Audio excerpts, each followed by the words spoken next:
7 horas, 1 minutinho, tá acordando agora, bem-vindo, viu que a vinheta do BDG Responde está no ar e o nosso assunto hoje são as novas técnicas da cirurgia bariátrica. Estamos recebendo aqui no estúdio o cirurgião geral Maxilei Alves, ele vai responder as dúvidas pra gente, principalmente dos telespectadores, e eu tinha perguntado no bloco anterior com relação às novas técnicas e as redes públicas. O Márcio quer saber se essas novas técnicas também se tem uma cirurgia gratuita ou pelo SUS. Sim, foi liberado pelo Sistema Único de Saúde recentemente a técnica laparoscópica para o SUS. Agora, cada serviço vai ter que incrementar de acordo com os seus custos que são repassados. É o hospital público que faz aqui em Goiânia? O Hospital HGG, sim, o Hospital Geral de Goiânia. Pergunta da Elisângela, ela tem obesidade mórbida, mas também é asmática. Quer saber se ela pode um dia fazer a cirurgia bariátrica? Inclusive, uma das indicações para a cirurgia bariátrica, uma das comorbidades que nós chamamos, é a asma grave não controlada do obeso. É uma indicação cirúrgica. Agora, a Caroline tem uma dúvida sobre a gastroplastia bariátrica e essa cirurgia que o senhor disse aí agora. Sim. As técnicas, basicamente, elas trabalham com redução da câmara gástrica e derivações intestinais. Existem técnicas que trabalham somente com a redução do estômago, que é a famosa sleeve, que o pessoal vê muito na rede social. Existe a técnica mais tradicional de efeito metabólico mais importante é que se reduz o estômago também e faz uma derivação do intestino. Ela quer saber se a gastroplastia pode ser feita mesmo com o IMC sendo menor do que o da cirurgia bariátrica. Hoje, cientificamente, o baseamento é apenas para o paciente que tem diabetes. Para o paciente que tem diabetes com IMC acima de 30, a cirurgia basta ser indicada, a cirurgia bariátrica e metabólica. O senhor falou do diabetes, a gente tem ouvido muito sendo divulgada a questão da cirurgia bariátrica para controlar o diabetes do tipo 2. Como é que se dá isso? Sim. Hoje é sabido que o paciente, existe uma grande relação entre a obesidade e o diabetes. Existe um trabalho que saiu recentemente, agora dia 12 de junho, que mostra que existe 2,2 bilhões de obesos no mundo, sendo que 12% da população é diabética.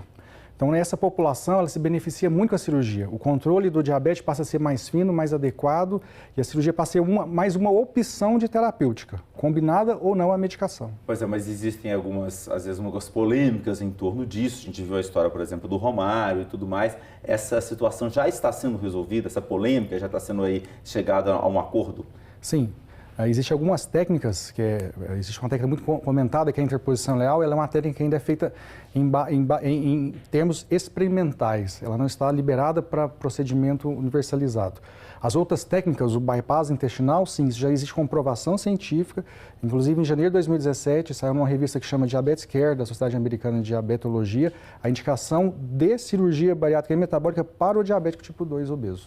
Após constatada a necessidade de cirurgia, qual é o tempo mínimo de acompanhamento com a equipe multidisciplinar para a realização da cirurgia? É a dúvida da Débora.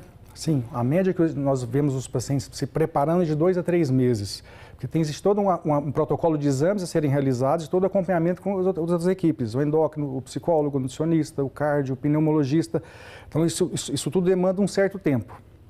O Gladstone diz o seguinte, ele fez uma cirurgia bariátrica e está com 15 quilos de pele. Agora, para retirar isso, dizem que retirar a pele é estético. Esse excesso de pele, ele quer saber, ele faz parte de um processo da cirurgia bariátrica ou não? Sim, com a perda de peso, como existe uma massa de gordura muito importante, quando se perde essa massa gordurosa que fica no tecido subcutâneo, que é abaixo da pele, a pele sobra. Às vezes o paciente tem tanta pele que ele não consegue retrair essa pele de forma adequada.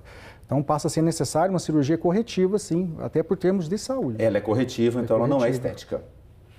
Bom, estou aqui com uma pergunta da Lúcia Maria. Ela disse que fez a cirurgia de redução de estômago, mas não conseguiu emagrecer. Agora ela não sabe mais o que fazer. Isso é comum acontecer, doutor? Não, isso tem que ser avaliado o que aconteceu, que técnica foi utilizada, que existem técnicas que só mexem no estômago, são técnicas que foram criadas para ser feita em 2 tempos. O paciente muito obeso operava o estômago, segundo tempo operava com o intestino.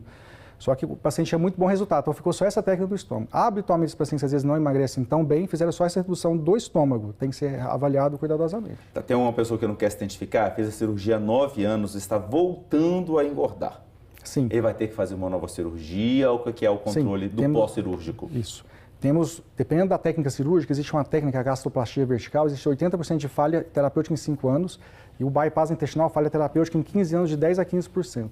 Existem técnicas hoje revisionais para serem realizadas novas cirurgias, mas inicialmente nós realizamos todo aquele acompanhamento pré-operatório para ver se o paciente consegue emagrecer sem a cirurgia. Então é necessário também ficar de olho no pós-cirúrgico. A gente agradece, doutor Maxley Alves estava aqui conosco. Bom evento para os senhores agora na próxima semana com relação a esse assunto e até uma próxima oportunidade. Um ótimo dia para o senhor. Eu agradeço vocês pela oportunidade de esclarecer a população sobre um assunto tão relevante. Obrigado. Obrigado.